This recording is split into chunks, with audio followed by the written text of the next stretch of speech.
기도드립니다. 아멘.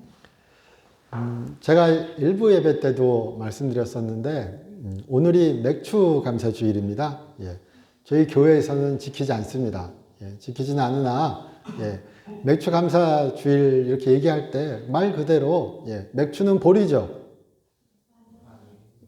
좋아하는 맥주. 맥주. 그래서 보리를 추수하는 맥주. 그리고 감사. 그래서 저희 이제 그 성경에는 실제로 맥주란 말은 우리 개역개정에는 출애굽기에 맥주절이라고 나오지만요. 실제로 히브리어 성경에는 그 맥주란 말이 없습니다. 우리가 쓰는 의미로서의 맥주란 말은 없고요. 그냥 그 히브리어 단어는 수확의 절기입니다. 수확의 절기 이렇게 얘기하고요. 한국 교회에서 예전에 이제 그 맥주 감사 주일이 절기가 생긴 이유는 보리 농사 짓는 때 한 6월 말쯤 그때쯤 이제 보리 추수를 한대요. 제가 알기로 없습니다, 여기에 지금. 그래서 경험해 보신 도 없을 것 같은데 아마도요. 그렇게 그 삶의 환경이 그랬기에 성경의 수확의 절기를 우리가 사는 환경에 맞추어서 맥주 감사절이라 이렇게 그것을 이제 가져와서 용어를 만들어서 맥주 감사절을 지킨 것이 한국교회 전통으로 이어오고 있습니다.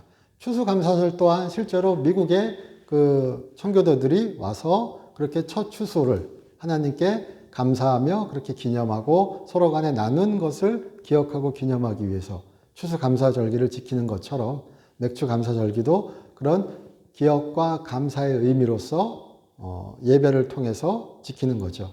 그러니까 우리가 비록 그렇게 농사는 짓지 않고 또 우리가 교회적으로 맥주감사절을 지키지는 않는다 할지라도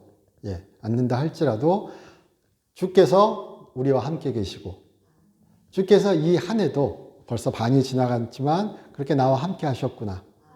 내가 주와 함께 열심히 살았는데 돌아보니 열심히 살았고 주께서 또 나에게 이렇게 복을 주셨구나. 내가 참 이것도 감사하고 저것도 감사하고 또 앞으로도 주께 감사할 일이 많겠구나. 그런 소망과 기쁨의 주일이 될 수 있기를 주님의 이름으로 축원합니다. 뭐 좋은 소식 저희 교회 요즘 많잖아요. 지금 참석하셨지만 박난영 권사님, 우리 금요 기도 철야 예배 저희 철야를 안 하니까 저도 일찍 가니까 금요 예배 후에 그렇게 박난영 권사님 기도하실 때 또 그렇게 원장님이 물어보시고 성령의 감동으로 그렇게 또 기도 가운데 고쳐주셔서 이렇게 일하시다 다치셔가지고 너무 고통스러운데 얘기도 안 하셨는데 묵게 하시고 고쳐져가지고 저희 다 사진 보셨죠? 의사 선생님도 놀랐다 그러잖아요. 이렇게 됐다고. 아니 뭐 벌써 좀 아프다고 내가 진료한 지 얼마나 됐다고 와가지고 사진 찍으라 그러냐고. 그래서 찍어주세요 하고 얘기했더니 찍어가지고 서로 기뻐하였다. 병고침도 추수감사입니다. 그리고 백이석 집사님 우리 다 기억하시지만 다 기도해 주셨죠. 장어정밀 이렇게 운영 자금이 없어서 그렇게 인수할 수 없는데 전혀 길도 보이지 않고 그 기도해 주세요. 그렇게 기도 부탁 다 드렸었잖아요. 그게 5월 14일이더라고요. 근데 어제 이제 주보 만들면서 제가 질문을 받아서 찾아보니까 5월 14일이고 오늘 그리고 계산해 보니까 한 달 반? 그런가요? 한 달 반 만에 그렇게 다 해결해 주시고 그것도 우리가 말하는 뭔가 불법적인 방법이 아니라 너무나 자연스럽게 호의 가운데 그렇게 일이 풀어질 수 있게 하여 주시고 그리고 열심히 살아갈 수 있는 소망을 허락하시고 추수감사잖아요. 맥주 감사잖아요.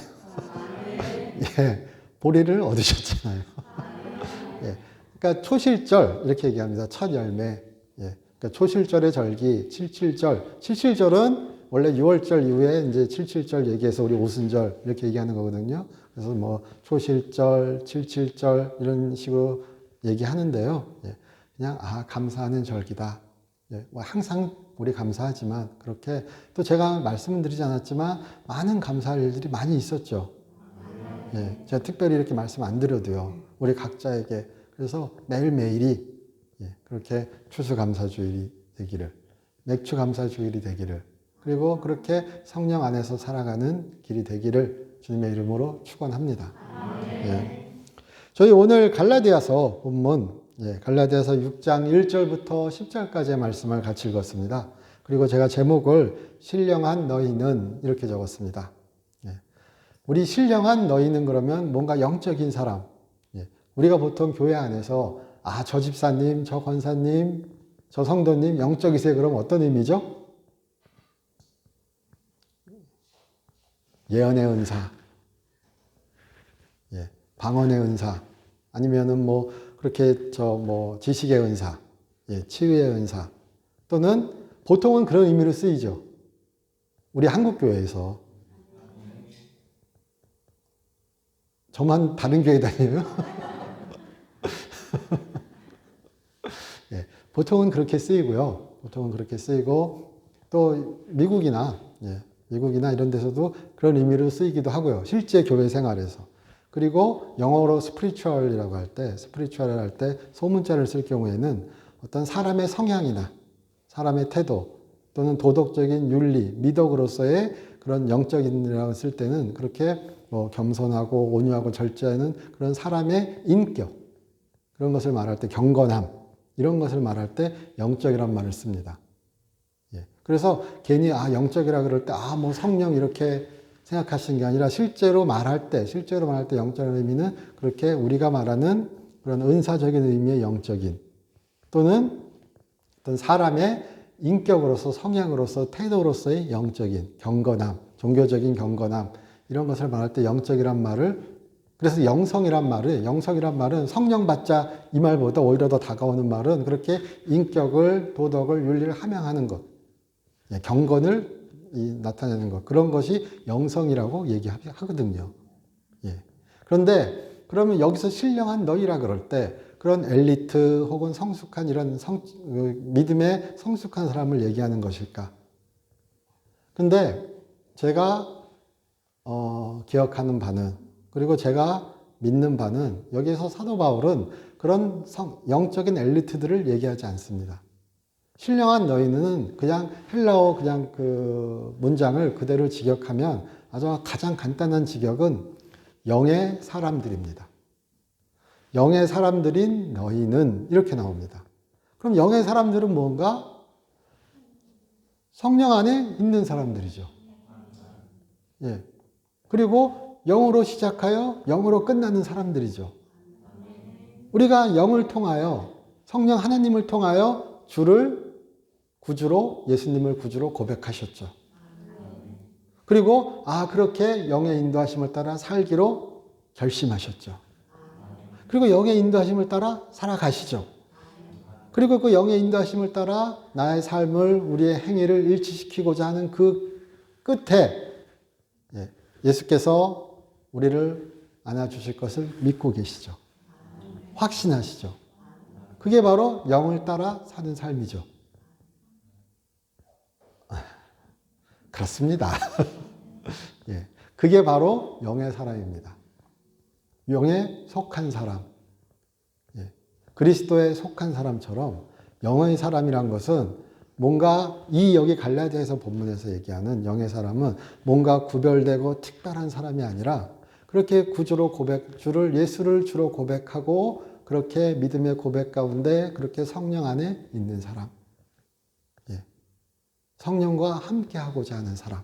그런 사람들이, 그러니까 우리말로 바꾸면 신자입니다. 그래서 이게 좀 거친 번역일 수 있지만, 의역일 수 있지만, 신령한 너희는 그러면 믿는 너희는, 그리스도 안에 있는 너희는, 성령 안에 있는 너희는, 내가 막 내 신앙이 성숙해서 누구를 돌봐야지. 사도 바울이 지금 그렇게 교회를 갈라서 얘기하는 게 아니에요. 예. 성숙한 사람은 미성숙한 사람을 돌봐줘야 돼 얘기하는 거 아닙니다. 신자들은, 믿는 자들은, 예수를 주로 고백한 자들은 그렇게 서로 보듬어 주시기를, 그렇게 서로 도와줄 수 있기를, 자신을 돌아볼 수 있기를 그렇게 얘기하는 겁니다. 갈라디아 교회에 잘못된 가르침이 들어왔어요. 잘못된 가르침이 들어와서 여기 뭐 우리 개역개정의 번역으로는 육체로 모양을 내려는 자들, 뭐 혼란케 하는 자들 이런 번역을 씁니다. 그래서 또 다른 영어 번역으로는 선동하는 자들, 선동케 하는 자들, 직역에 가깝게 번역하면 이렇게 번역하기도 합니다. 그러니까 그렇게 교회에 혼란을 주는 가르침이 들어왔는데 그 대표적인 가르침이 무엇인가? 율법이에요. 근데 그 율법 중에서도 무엇인가? 절기를 지키는 거. 우리 맥주감사절 얘기한 것처럼요. 그럼 만일 이 상황을 그때 당시로 돌아가면 맥주절 성경에 나온 대로 지켜야지. 안식일 성경에 나오지도 않지만요. 초실절을 그럼 성경에 나온 대로 지켜야지. 안식일을 지켜야지. 그러면 어디 가셔야죠? 아니 제7 안식교회 가셔야죠.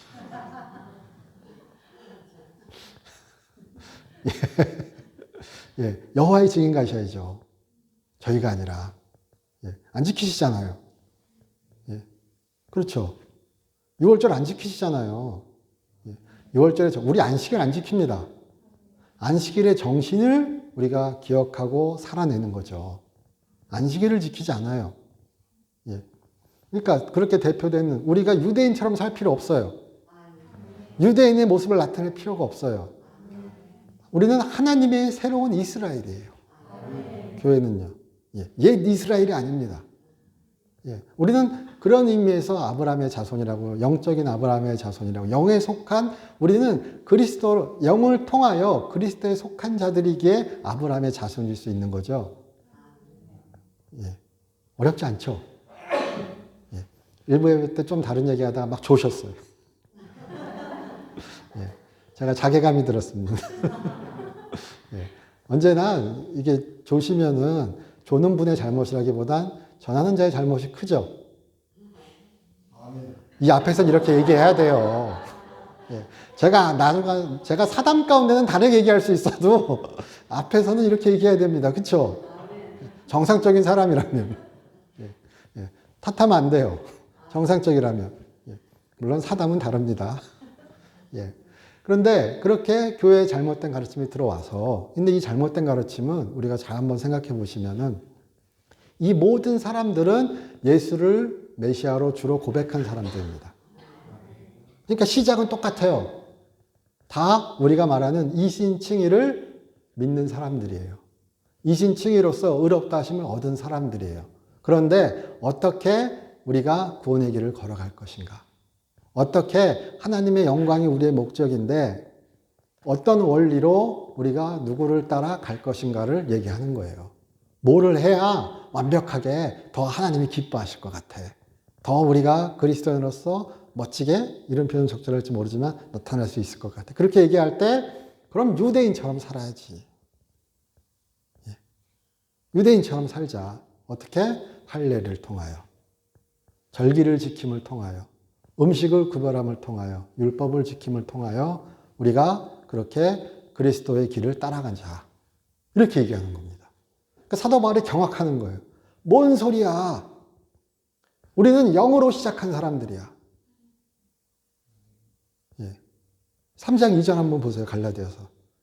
딱 갖고 계시니까. 보시는지 안 보는지 다 보입니다. 저한테. 3장 2절 보세요. 저도 찾아보고 있습니다. 제가 한번 읽어보겠습니다. 같이 읽겠습니다. 내가 너희에게 다만 이것을 알려 하노니 너희가 성령을 받은 것이 율법의 행위느냐 혹은 듣고 믿음이느냐. 뭐죠? 듣고 믿음으로. 너희가 듣고 믿음으로 성령을 받았죠. 그럼 성령으로 살아야죠. 왜 갑자기 율법이 티 나와가지고 혼란케 하냐. 이렇게 얘기하는 거예요. 성령을 받았으니까, 그리고 성령을 받아야 믿으니까, 성령으로 시작했으니까 성령으로 살고 성령으로 끝나야죠. 너무나 당연한 얘기죠. 성령으로 살았는데, 성령으로 시작했는데 왜 중간에 율법으로 바꾸려고 그러냐. 예, 그 얘기죠. 예, 그래서 5장 25절을 한번 보세요. 만일 우리가 성령으로 살면 또한 성령으로 행할지니. 율법으로 살면 율법으로 행하는 거죠. 근데 우리는 성령으로 시작했죠. 그러니까 성령으로 살아야죠. 성령으로 행해야죠. 여기 성령으로 행할지는 성령의 뜻에 나의 행위를 일치시키는 거예요. 이게 헬라어 뜻입니다. 예. 그러니까 성령으로 행할지는 그러니까 우리의 새로운 기준은 그렇게 얘기한다면 굳이 얘기한다면 성령이십니다. 성령은 예수의 가르침을 기억나게 하고 그렇죠. 예수께서 말씀하셨잖아요. 그가 요한복음에서 그리고 그와 함께 걸을 수 있게 하시는 능력을 우리에게 허락하시는 거예요. 그를 따를 수 있고 그를 닮아갈 수 있게 하는 그 수단이란 말은 좀 오해받을 수 있다면 그래도 좀 제가 쉽게 표현하기 위하면 그런 힘을 주시는 분이 성령 하나님이신 거예요.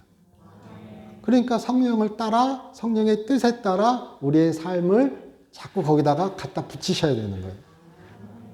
그게 바로 성령을 따라 행하는 겁니다. 성령의 뜻에 나의 삶을 일치시키는 것. 율법의 조항에, 율법의 문구에 나의 삶을 일치시키는 게 아니라, 성령의 뜻에 나의 삶을 일치시키는 것. 그러면 그 사람은 자유한 자죠. 그래서 여기 4장, 5장에 아브라함과 하갈과 이 얘기가 왜 나오는가? 그렇게 자유한 자, 율법이 아니라 성령 안에서 자유로운 자. 그러나 그렇게 성령 안에서 자유로운 자는 율법이 없어도 율법을 이루는 자죠. 그래서 로마서에서 바울은 너희가 그렇게 서로 사랑하는 자가 그렇게 사랑이 율법을 이루게 한다고 얘기하잖아요. 율법이 없어도 율법을 이뤄요. 성령의 사람은요. 그러니까 율법 갖고 올 필요 없어요. 제가 보는 책에 이런 이야기가 있습니다. 요즘 타자기 안 치시죠? 뭘로 하시죠? 컴퓨터도 한참 지났죠. 저는 요즘 컴퓨터 써본 지도 참. 다 스마트폰으로 해결해서. 근데 이런 건 문서 이렇게 작성하실 때 대부분 다 노트북이든 뭐 이런 거든 이런 걸로 하시잖아요. 근데 갑자기 다 그렇게 살고 있는데 와가지고 타자기를 쳐야 이게 바른 거라고 얘기하면 뭐라 그러죠? 좀 센 발음 나왔어요, 지금. 근데 시대에 뒤떨어지고 그것이 옳지 않은 방법은 아니지만 시대에 뒤떨어지고 불필요하고 잘못된 일을 할 수 있는 얘기가 되는 거죠. 그러니까 율법의 시대는 지나간 거예요. 이제는 은혜 아래 성령 안에 그렇게 믿음 안에 사는 시대인 거예요.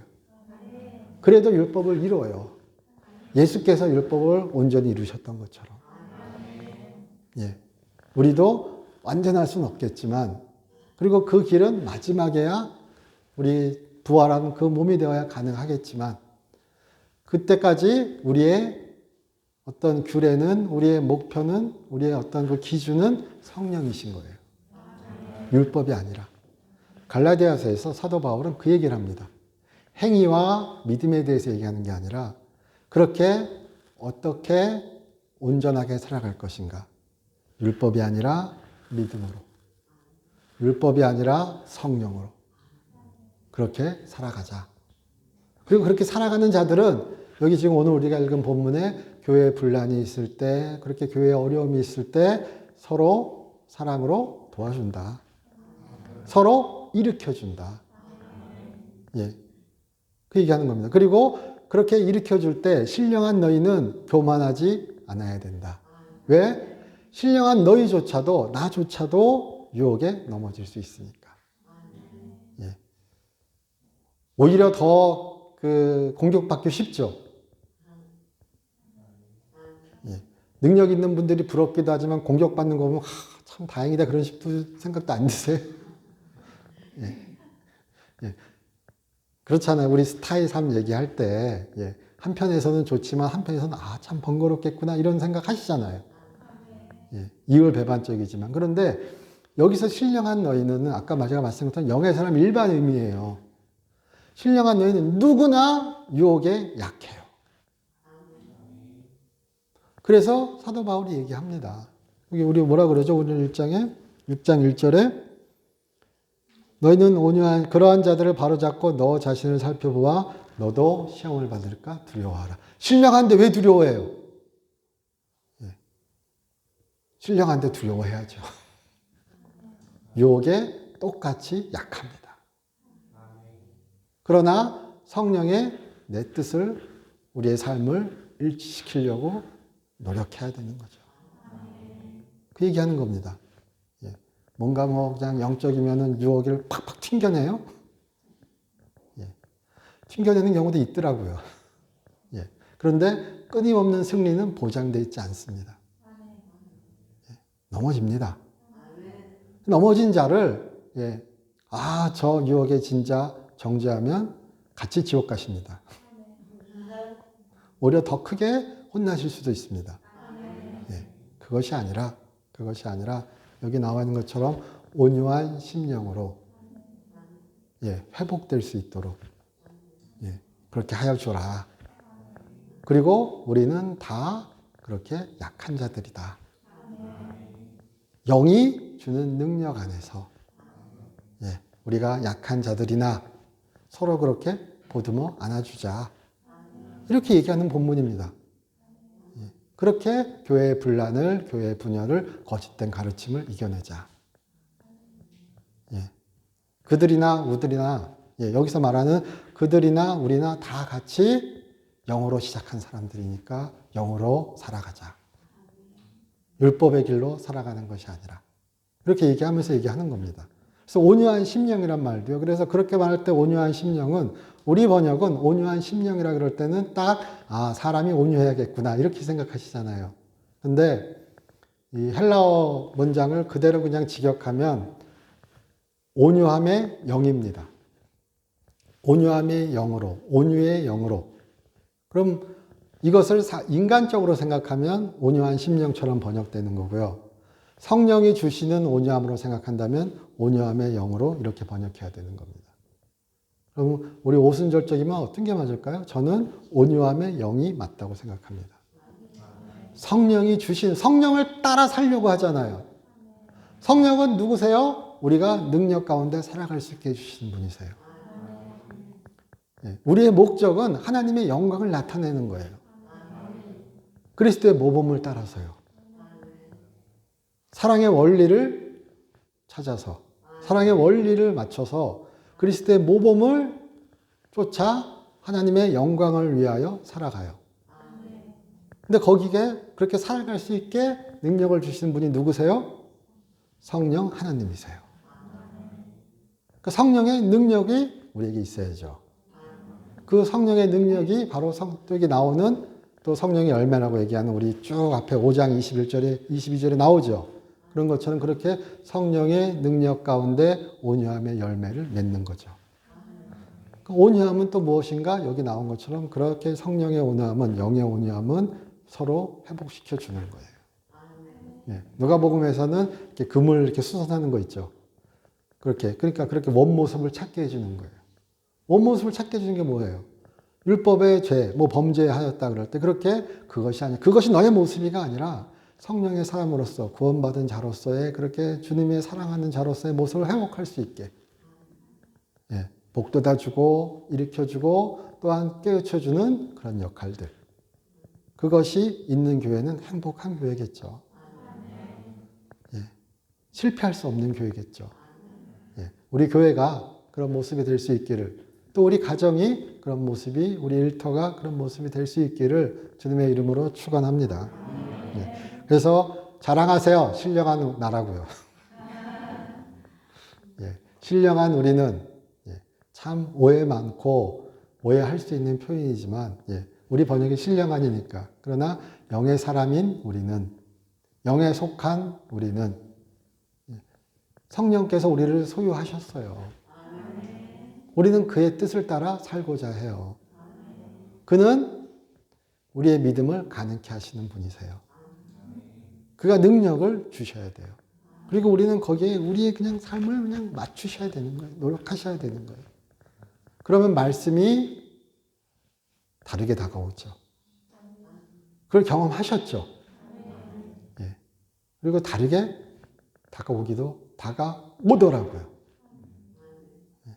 그게 바로 또한 율법이 우리에게 지금 여기 말하는 율법이 필요 없는 이유일 수도 있는 거죠. 예. 율법은 그래서 갈라디아서 율법은 그렇게 철저하게 옛 시대의 것으로 얘기하는 겁니다. 예. 유대인이 될 필요 없습니다. 다 당신과 나. 그래서 갈라디아서 3장 28절에 유대인이나 헬레인이나 남종이나 여종이나 뭐 나오는 거 표현이 있죠. 왜 나와요? 다 예수 안에서 하나예요. 다 성령 안에서 하나예요. 예. 의미 없어요. 할래나 뭐 할래나 의미 없어요. 예. 행위로 뭐 의롭다. 아유, 예. 그거 다 이미 한 얘기예요.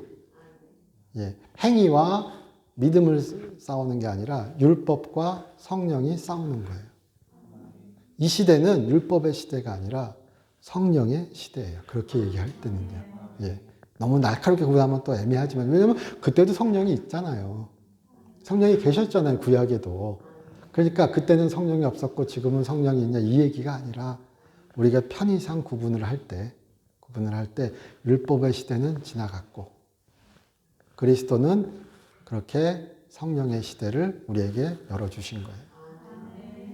예, 우리 그렇게 한번 보셨으면 좋겠습니다.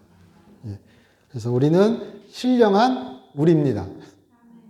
예, 그리고 영의 온유함으로, 성령의 온유함으로 우리가 그렇게 서로 회복시켜 줄 수 있고, 예, 여기 지금 물론 이 6장 1절부터 우리가 쭉 읽는 구절은요, 갈라디아 교회 그 당시의 상황에 그렇게 분열이 있을 때, 서로 정죄할 때, 서로 그렇게 박살낼 때 맞추어서 얘기한 거예요.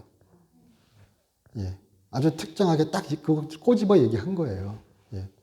그래서 5장 26절에 보시면은 헛된 영광을 구하여 서로 노엽게 하거나 서로 투기하지 말지니라 이런 표현이 나오면서 쭉 표현 나오는 거예요. 그러니까 헛된 영광을 구하여 그렇게 서로 노엽게 하거나 막 우리 회복시켜주면서도 그렇죠. 예. 야, 내가 너한테 진짜 충고해 주는데 사람이 그러면 안 돼. 너 성령 받았는데 어떻게 그럴 수 있어? 예. 막 기분 나쁘게 이렇게 하면 안 되겠죠. 교만하고 자만해서 비난해서는 또 안 되겠죠. 그 얘기하는 겁니다. 예. 그렇게 구체적인 어떤 적용점을 얘기하는 게 6장의 이야기예요. 예. 그래서 2절입니다. 너희가 짐을 서로 지라 그리하면 그리스도의 법을 성취하리라. 그래서 그리스도의 법은 새로운 것이 아니라 새로운 율법, 십계명이 아니라 예, 그리스도의 모범을 따르는 겁니다. 그리스도입니다. 그리스도의 법은 다른 게 아니라 그냥 그리스도예요. 예, 사도 바울의 표현에 따르면 그리스도의 향기를 나타내는 자, 예, 그렇게 그리스도처럼 빚어져가는 우리, 성령을 따라 살아가는 우리. 의인은 믿음으로 살리라. 예, 의인은 성령으로 살리라. 예, 하나님과의 바른 관계에 있기 위해서는요, 율법이 필요한 게 아니라 성령이 우리에게 계셔야 되는 거죠. 그렇죠? 예, 그 전에는 우리 구약에서는 율법을 따라 사는 삶이 하나님과의 바른 관계에 있음을 나타내는 거잖아요. 근데 지금 이 시대는 그리스도께서의 새 시대는 율법을 따라 사는 삶이 하나님과의 바른 관계를 나타내는 게 아니라 성령을 따라 사는 삶이 하나님과의 바른 관계에 있음을 나타내는 시대인 거예요. 그러니까 할례도 뭐 이런 것도 그따위 거 필요 없다 이렇게 얘기하는 겁니다. 예. 과격해요? 맞죠? 예. 믿음으로 의롭다 된 우리 성령으로 의롭게 살아가자는 겁니다. 그 얘기입니다. 예. 그래서 뭐 4절, 5절에 뭐 각각 자기의 짐을 지고 막 헷갈리죠. 이 사도 바울 선생님 예. 서로의 짐을 지라 그랬다가 각각 자기의 짐을 지래요. 말이 막 왔다 갔다 하죠. 막 의식의 흐름 따라 막 얘기하는 것 같잖아요. 근데 우리 생각해 보시면은 자기의 짐을 지고 서로의 짐을 져주는 게 너무나 아름다운 모습이죠. 예. 그렇죠.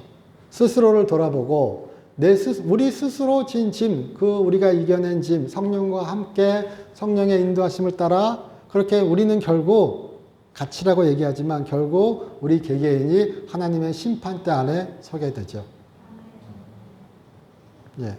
그래서 여기 뒤에 쭉 나오는 얘기도 8절에 자기의 육체를 위하여 심는 자는 육체로부터 썩어질 것을 거두고 성령을 위하여 심는 자는 성령으로부터 영생을 거두. 육체로 율법을 이루자 하지 말고 성령으로 율법을 이루고요. 성령을 따라 살고요. 예. 그리고 우리가 선을 행하되 낙심하지 말지니 포기하지 아니하면 때가 이름에 거두리라. 예. 그때는 우리 삶의 때일 수도 있지만 여기서 말하는 사도 바울이 말하는 때는 마지막 때입니다. 하나님의 심판이 있고 예수께서 재림하신 그 마지막 때 하나님은 반드시 우리를 구원하시고 우리에게 칭찬하시고 또 우리 성도님들 좋아하시는 상급을 허락하실 거니까. 예. 그러니까 하나님은 상 주시는 분이시죠. 다 기억하시는 분이시죠. 예. 우리의 죄도 우리의 선도 다 기억하세요. 예. 예. 내가 회기도 하면은 바짝바짝 사라진다고 우리 배우시죠. 예, 그 말도 맞아요. 그러나 다 아셔요. 예. 그리고 우리의 그런 선을 향한 성령을 향한 우리의 노력은 우리의 열심은 헛되이 버려지지 않는다고 얘기하는 겁니다. 그러니까 우리는 성령을 따라 열심히 살아야 되는 거죠. 그러므로 우리는 귀에 있는 대로 모든 이에게 착한 일을 하되 더욱 믿음의 가정들에게 하라. 같은 착한 일이라도 같은 선한 일이라도 율법 아래 행하는가 성령 안에 행하는가는 같은 모양일지라도 하나님 보시기엔 전혀 다른 겁니다. 예. 이건 전혀 다른 겁니다. 사람이 보기엔 똑같습니다. 그러나 하나님 보시기에 율법 아래 선한 일과 성령 안에 선한 일은 다른 겁니다. 갈라디아서의 표현을 빌리자면요. 우리가 성령 안에서 그래서 우리는 율법이 없다고 방탕하지 않습니다. 율법이 없다고 욕심을 위해 살지 않습니다. 율법이 없다고 투기하지 않습니다. 거짓말하지 않습니다. 음란하지 않습니다. 뭐 이런 얘기를 할 수 있는 겁니다. 왜요? 성령의 이끄심이 있으니까요. 사도 바울은 그 얘기하는 겁니다. 그래서 우리가 그렇게 성령의 사람으로서 신령한 사람으로서 영이 주시는 온유함을 가지고 영이 주시는 사랑의 능력으로 영이 주시는 절제함으로 영이 주시는 그런 관대함으로 영이 주시는 겸손함으로 우리가 그렇게 겸손함에 양선 마지막이죠. 사랑의 열매. 우리 한번 보세요. 성령의 열매 보시면요. 양선이 마지막이죠. 참 잘했습니다. 마지막 양선하고 우리 오늘 6장 10절에서 뭐라 그래서 될 수 있는 대로 착한 일을 행하여라. 선을 많이 착한 일을 행하여 선한 일을 하여라. 그렇죠? 양선이잖아요. 갈라디아서 2장 20절에는 사랑의 대표적인 표현으로 예수님에 대하여 나옵니다. 1장 4절에 그가 우리 죄를 위하여 대속하셨다. 피 흘리셨다. 2장 20절에 그가 우리를 사랑하사 그 자신을 내주셨다. 사도 바울은 그 이야기에 아주 단단히 붙잡혀 있고 그의 복음은 거기서 시작합니다. 그게 바로 예수 그리스도의 믿음입니다. 예수 그리스도의 신실하심입니다. 우리는 그런 예수의 구원을 믿습니다. 예수가 우리를 위하여 피 흘렸음을, 그가 우리를 대신하여 죽으셨음을, 그가 우리를 사랑하셨음을, 그로 인하여 우리가 살 수 있음을. 그렇죠. 그것이 믿음이죠. 그리고 그 믿음이 그렇게 우리가 구원 안에 있게 해주시는 것이 바로 성령이시죠. 그러니까 믿음과 성령은 이렇게 또 이렇게 같이 붙어 다니는 겁니다. 그런 의미에서요. 그러니까 우리는 믿는 자요, 성령 안에 있는 사람이요, 그리스도 안에 있는 사람으로서 그렇게 다른 표현으로 하면 여긴 나오지 않지만 서로 사랑하셨으면 좋겠습니다. 그리스도께서 우리를 사랑하셨던 것처럼 예, 서로 사랑할 수 있기를 주님의 이름으로 축원합니다. 예, 제가 읽은 이야기 중에 그런 이야기가 있습니다. 예, 가족이 이렇게 산에 놀러 갔는데 예, 사고가 나가지고 예, 아들이 다친 겁니다. 근데 아들이 7살, 딸이 5살. 그래서 막 병원에 실려가서 급히 응급수술을 들어갔는데 피가 모자른 거예요. 예. 그래서 아버지가 막 이제 생각해 보다 보니까 딸이 혈액형이 맞는 거죠. 그래서 딸한테 이렇게 가가지고 예, 오빠가 이렇게 응급 상황인데 피가 모자라. 네가 오빠한테 피를 줄 수 있게 해서 물어본 거예요. 근데 그 5살 난 딸이 이렇게 생각을 하다가 예, 내 오빠한테 피를 주겠다고 예, 이렇게 얘기를 해서 이제 피를 주고 수술이 잘 끝났습니다. 그래서 아버지가 너무 기쁜 가운데 이제 딸을 보러 와서 얘기하는 거예요. 네 덕분에 예, 오빠가 살아났다. 내 딸이 이렇게 아빠를 쳐다보면서 얘기하더래요. 그럼 나 언제 죽어요, 아빠? 아니 네가 왜 죽어? 그랬더니 피를 주면 죽는 거 아니냐고요. 그럼 너는 오빠한테 피를 줄 때 네가 죽는다고 생각한 거야? 너 어떻게 그런 피를 줄 수 있었어? 그랬더니 딸이 5살 딸이 그렇게 얘기하더래요. 그야 내가 오빠를 사랑하니까요. 예, 사랑이 참 못된 거죠. 예, 눈을 가려요. 예, 뭐가 왼수죠? 사랑이 왼수예요. 예, 술이 왼수가 아니에요. 사랑이 왼수예요. 예, 예, 사랑이 왼수예요. 예, 그런데 예수님은 우리를 사랑하셨다 그러죠. 그리고 성령은 그 사랑을 알게 한다 그러죠. 그리고 성령의 사람은 그런 사랑을 할 수 있다 그러죠. 예. 우리 삶의 어떤 순간에 그런 사랑이 있을지 모릅니다. 성령이 바람 같으시잖아요. 그러나 바람은 어떻게 불지도 모르지만 항상 불죠. 예. 그런 것처럼 예. 우리 삶의 어떤 순간에 우리는 선택할 수 있기도 하고 또 그 길을 갈 수 있기도 합니다. 예. 맥주 감사절 예. 성령의 열매를 맺는 우리가 될 수 있기를 주님의 이름으로 축원합니다. 예. 전도하라고 말하니까 너무 좋죠. 예. 추수할 때입니다. 전도하셔야 됩니다. 예. 성령의 열매를 우리가 추수할 수 있기를 예. 신령한 우리는 예. 그렇게 서로 세워줄 수 있기를 그리스도의 몸된 교회로서 순복음 사랑의 교회가 나타날 수 있기를 주님의 이름으로 축원합니다. 예. 저희 기도드리겠습니다. 하나님 저희 사랑하여 주시고 인도하여 주심 감사드립니다. 주의 사랑하심이 우리에게 있음을 우리 영의 사람들로서 살아갈 수 있기를 주 예수 그리스도의 이름으로 기도드립니다. 아멘.